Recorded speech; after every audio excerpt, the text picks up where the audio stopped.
This is going to be one of my favorite podcasts. Why? Well, now I get to show you the very many creative ways of using the Polydron figures in a classroom or in a homeschooling environment or even as a private tutor. My first recommendation is try to get the largest set or sets that you can afford because you can never have enough of these pieces. For this video, I'll be using these two.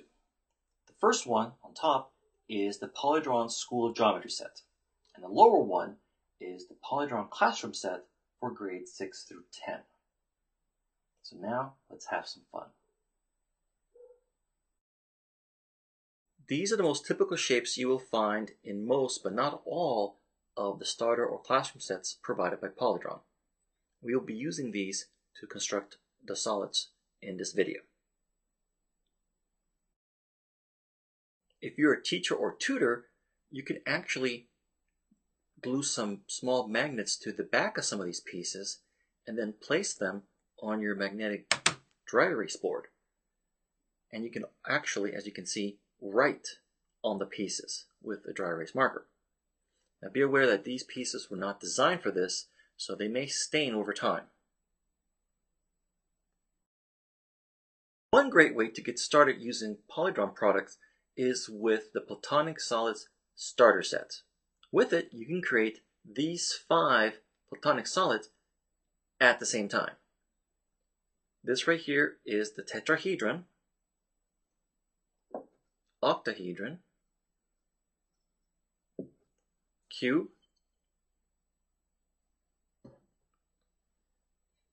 dodecahedron, and icosahedron.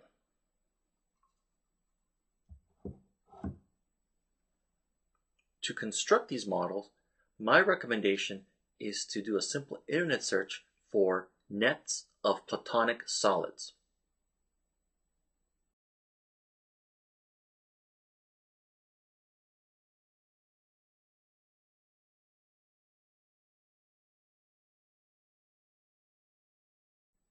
Here's an example of how you can use these solids in a classroom. For example, these two are congruent solids. These 3 are not, but they have proportional measurements. And then you can discuss the relation between the edges, surface areas, and volumes of these 3. To make them, I'm just using the small equilateral triangles for this one, the large equilateral triangles for these two, and I'm using 4 small equilateral triangles per face for this larger tetrahedron. And you can actually even make bigger ones of these just by adding more triangles. Here's another example of using scale and proportions with cubes.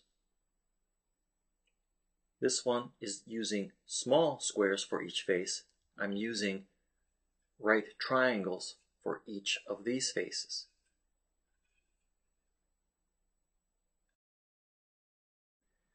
And here's one last example of 2 different sizes of octahedra. By the way, you can also apply this principle with the icosahedron, the 20-sided figure.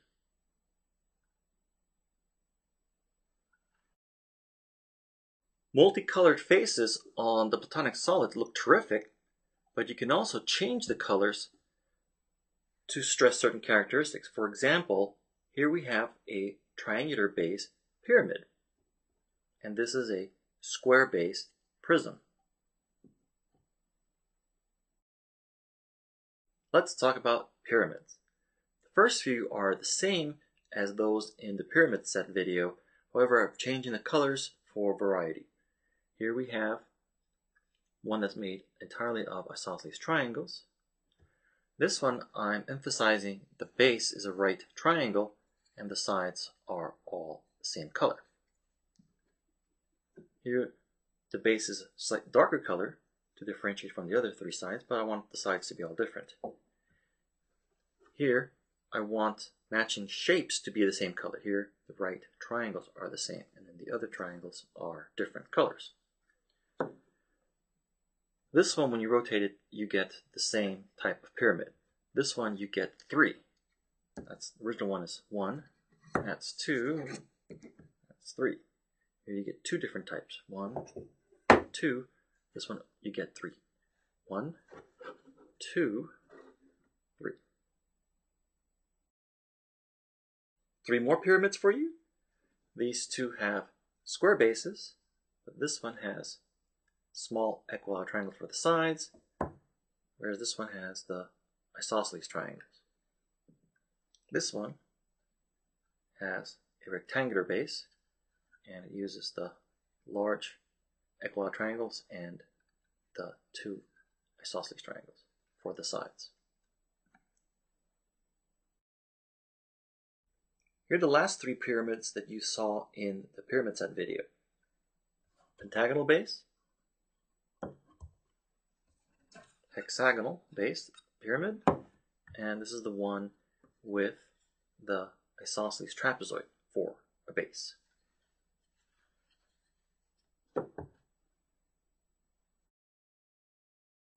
Now let's talk about a few new pyramids. This one also has an isosceles trapezoid for the base, but the sides are different from before. 2 right triangles here, another 2 here, and a small equilateral triangle.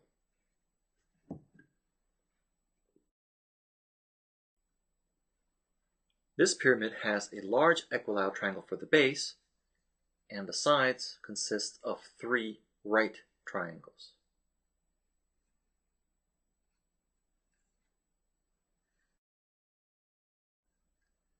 For this pyramid, I'm going to be using 2 squares to form a rectangular base, and the sides have right triangles and isosceles triangles.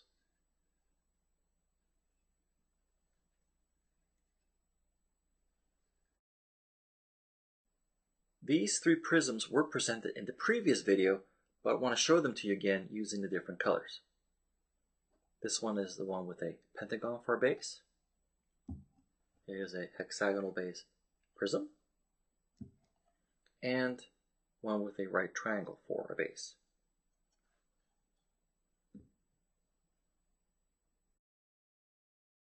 Here are a few new prisms. All of these have triangular bases. Isosceles triangle, large equilateral, large right triangle, using 2 small right triangles to create it.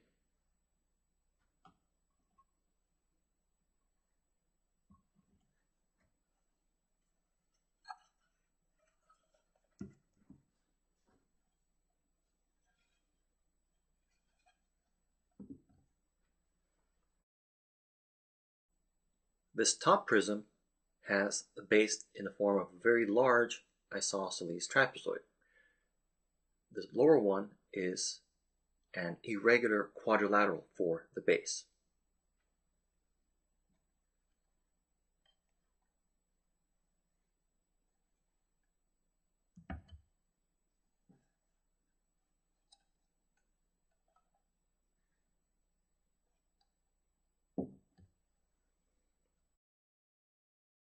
If you want to create a rectangular base prism, but you're running out of square pieces, you can always use right triangles to create the squares.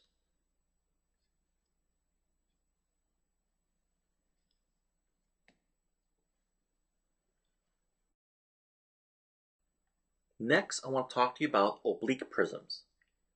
This first one has a base that is a small equilateral triangle. The sides consist of either the rhombus piece, or you can use 2 small equilateral triangles to create the rhombus shape, here and here. The third side is just a square.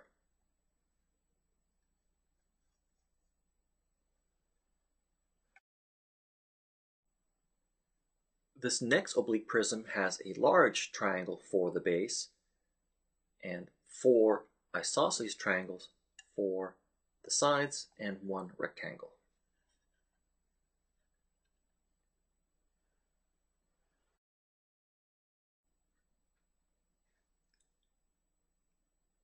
I'm using a right triangle for this oblique prism, 2 rhombus pieces. I borrowed these from the prism starter set, but you can also use small equilateral triangles to create this rhombus shape.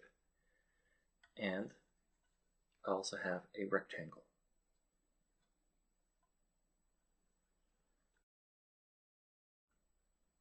Here's an oblique square base prism. I'm using the rhombus piece for the 4 sides, or the other 4 faces around here. If you don't have the rhombus piece, just use 2 small equilateral triangles.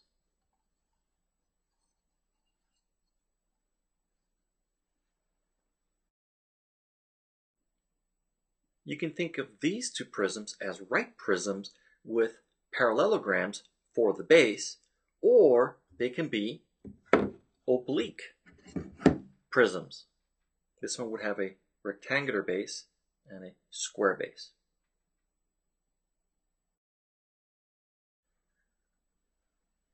This is actually one of my all-time favorite shapes. It's a very oblique prism. There are no right angles whatsoever. I did color code it, so the blues are on parallel planes, and the greens are, and then the reds are on separate parallel planes. I'm using right triangles, isosceles triangles, and small equilateral triangles, or you can use the rhombus piece to create this solid.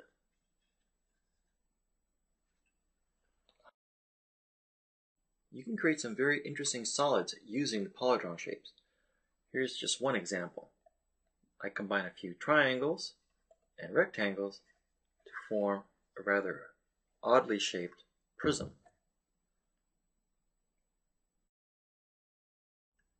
Combining simple pyramids together can create some rather complex solids. For example, here is a stellation created using equilateral triangles. Here's another one using isosceles triangles.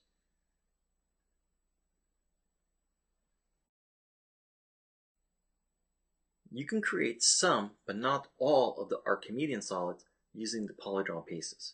Here's one example of such a solid.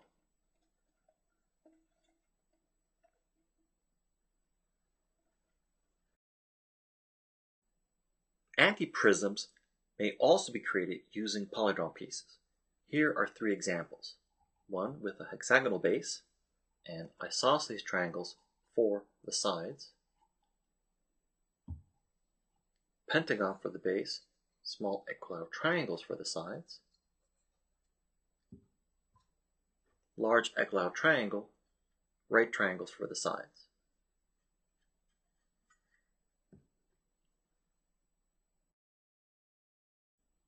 When you join 2 pyramids at their bases, you get dipyramids or bipyramids. Here are some examples.